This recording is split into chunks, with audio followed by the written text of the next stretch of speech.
So I got this question from a viewer.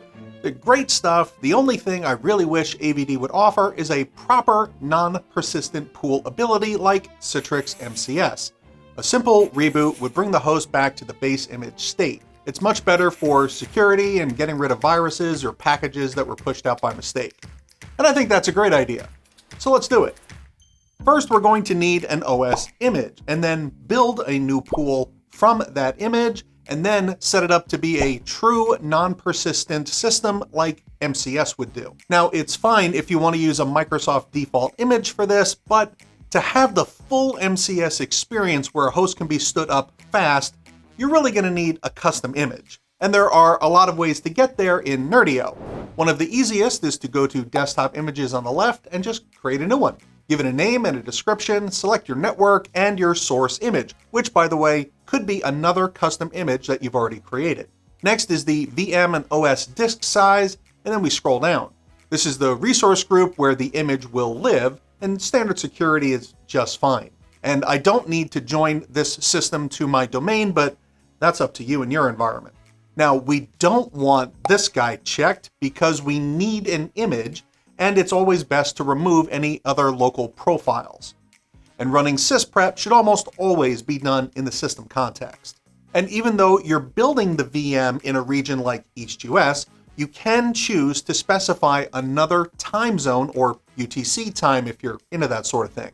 Then we've got some checkboxes if you plan on using AppAttach or AppV, and I do suggest this one as well, which will convert your running VM's SSD when the VM stops into a hard drive. And that helps to lower your costs when you aren't using it. And I also recommend leaving the boot diagnostics on, which is required for a lot of Azure VM troubleshooting. And if you don't specify the storage account, those logs will be put into a secure storage that is managed by Microsoft. This will encrypt the image, which is only really needed in more secure environments.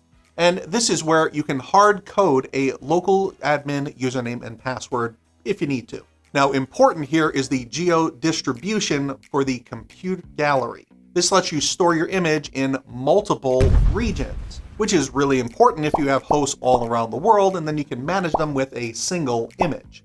It also lets you store multiple replicas of the image in each region, which is required if you need to build or rebuild more than 20 hosts at a time. So if you have 100 hosts that you rebuild often, you're going to need 5 replicas. Now, for an MCS type solution, you do not generally want specialized images. We want them generalized. So leave this one unchecked, but hibernation here is up to you. Scroll down, and here's where you can run scripts or install apps into your image. And if you saw our recent award-winning video on app management, you already know how to create install groups like this, which makes app deployments so much easier. After that, just add your tags and click OK.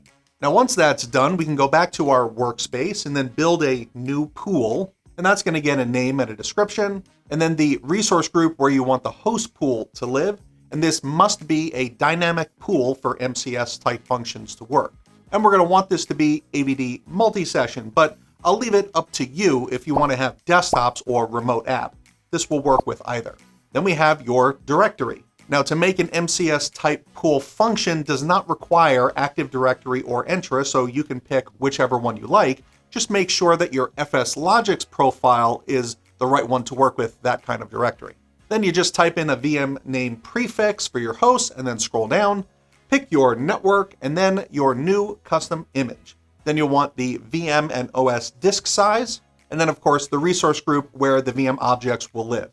And you can assign your users to the pool right here. Then you want to just add your tags, and then you can of course add the CM resource parent tag, which is a special tag in Azure that lets you roll up all of the costs related to this deployment into one place, which makes reporting on all of this a breeze. And optionally, you can also name here your app group for your deployment. Then just click OK. Now, in a minute or so, you'll see this AutoScale configuration, and this is the real secret to giving AVD the true MCS non-persistent capabilities.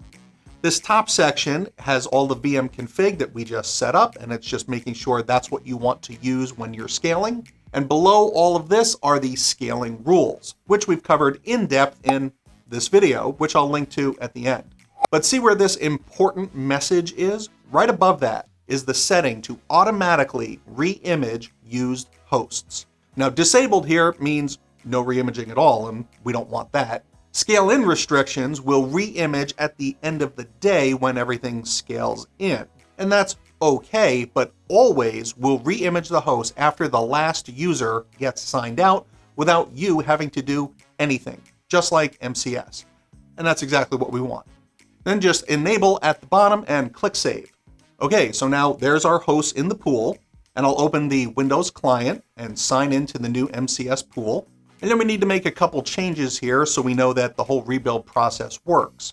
So I'll open the Add Remove Programs and let's remove these 2 applications. And then I'll open up the C drive and let's add some files and folders. And now finally open the command prompt and type hostname. And that's the system that we're on, which matches over in Nerdio. So we know we're on exactly the right machine. And since I'm the only user who's logged in, to start the reboot process, I need to sign out, not just disconnect. So click over here and sign out, and then go back into Nerdio. And when we go up to the task, you'll see that there is a job to rebuild this machine. And that'll take about as long as it takes to stand up a new one.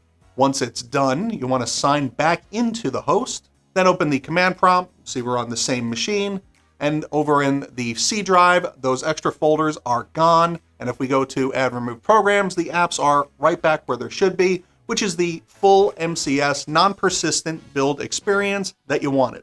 But there's a lot more you need to know about AutoScale to make the experience even better, which is right here.